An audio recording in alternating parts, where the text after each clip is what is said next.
Hey there, it's Pete with GCI Turf. Hope you're having a great day today. I want to share with you a tip on watering a renovation.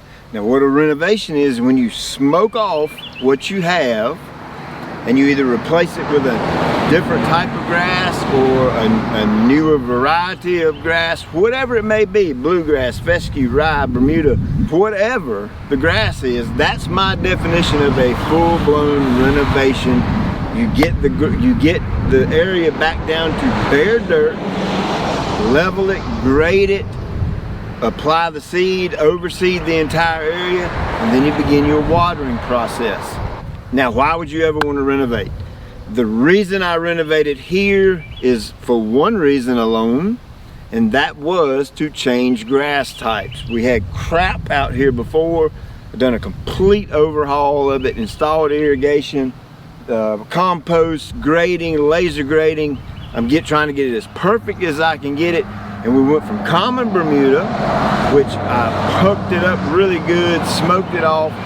Then I went to cool season turf. I put the cool season turf out here over winter, simply so the place would not be a muddy mess, and to be able to show you the different varieties of cool season that we offer as far as grass seed goes. Now we've got Bermuda grass, GCI heat wave on the ground, being watered, should be germinating at any day now, and I'm really excited about it. So my reason was to switch grass types from what I had to Bermuda. Another reason is the grade of your yard, and what I mean by that is the bumpiness. You know, if you're mowing and it rattles your brain out when you mow, when it gets that bad, you may want to consider a renovation. So in that case, you would be renovating in order to slick the yard down or smooth it down really well to make your mowing much more pleasurable. Or you may have some water issues. You know, you need the water to go right, but the water's been going left. So that would be a reason to renovate as well. Another good reason to renovate is when you're talking about herbicides. Yes, they make herbicides that control different broadleaf weeds.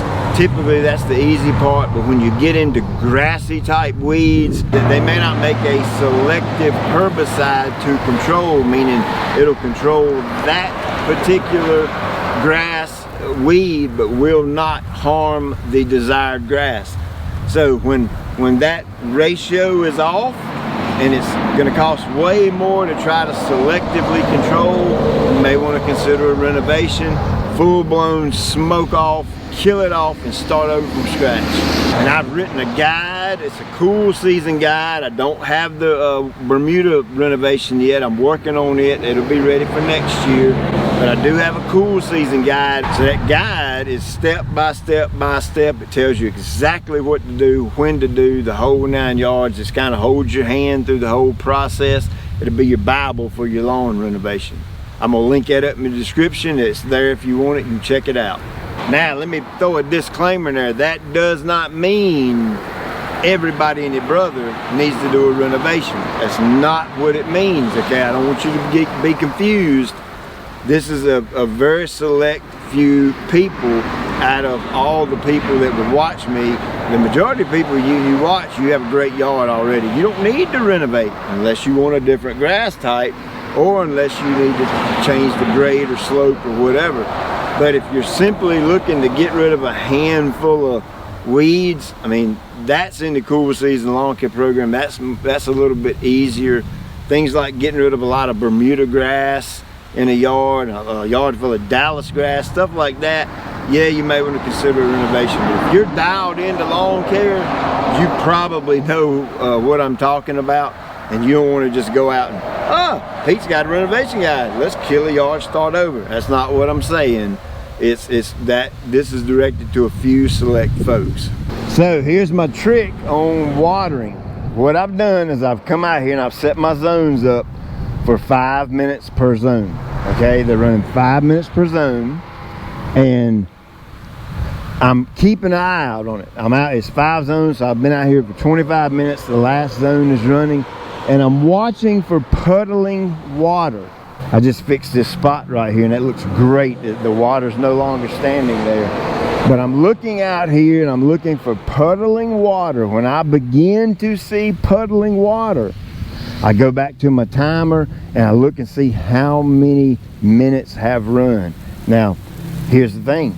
I'm running them 5 minutes a zone, and I'm seeing that 3 minutes per zone is about when the puddling begins. So what I'm trying to avoid is avoid the puddling.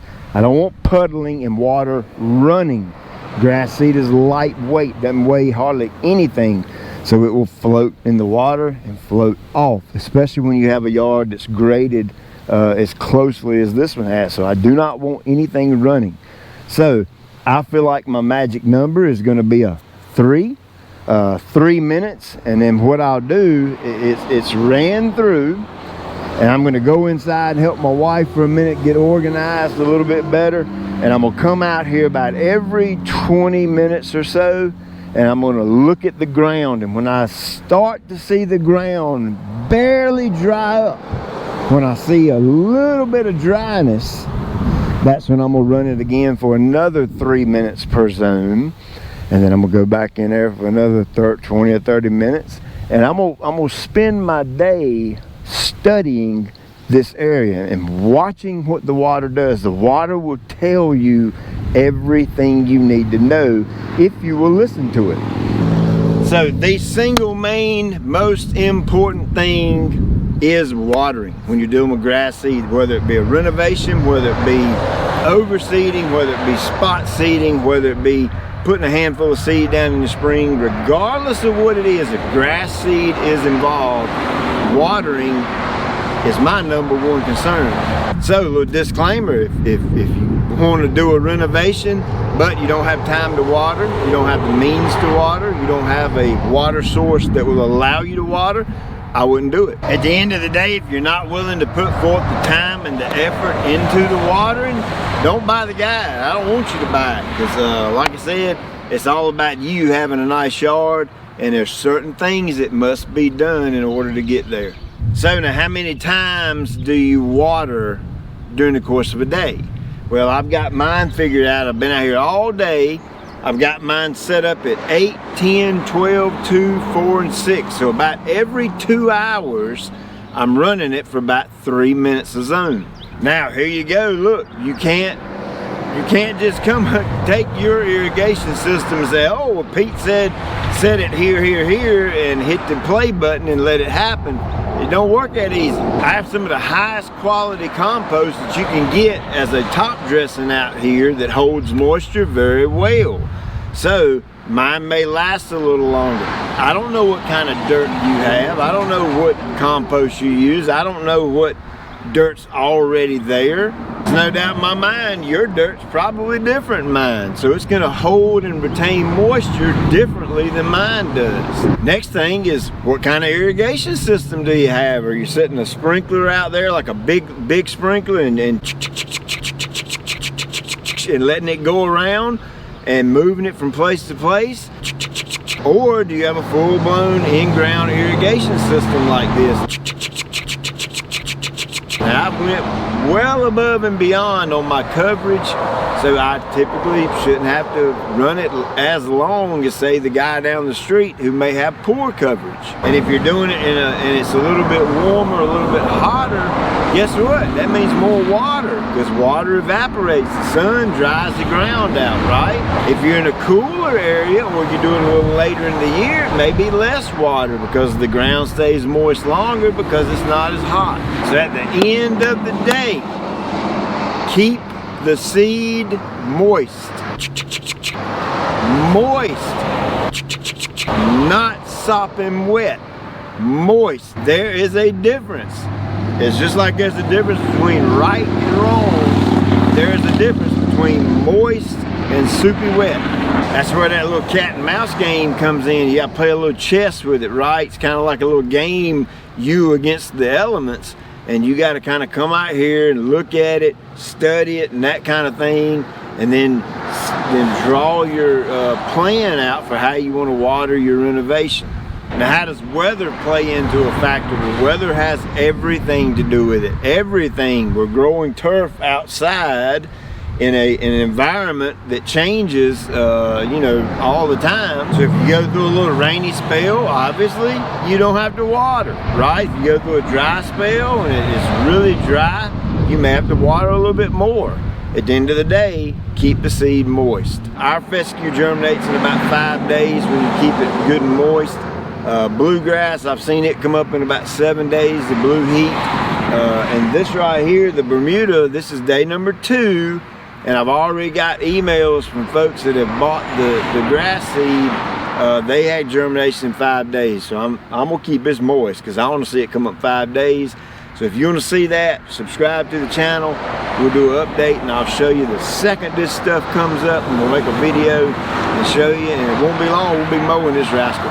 So hey, appreciate you taking your time out of your day. I hope this helped you learn a little bit about watering, about how I like to water a renovation. And you take out all the variables, all the different variables you have to kind of work around when you're watering a renovation. At the end of the day, keep the seed moist. It sounds easy, but it's a lot harder than it sounds, but it's the fact. I appreciate you watching. I'll check you later.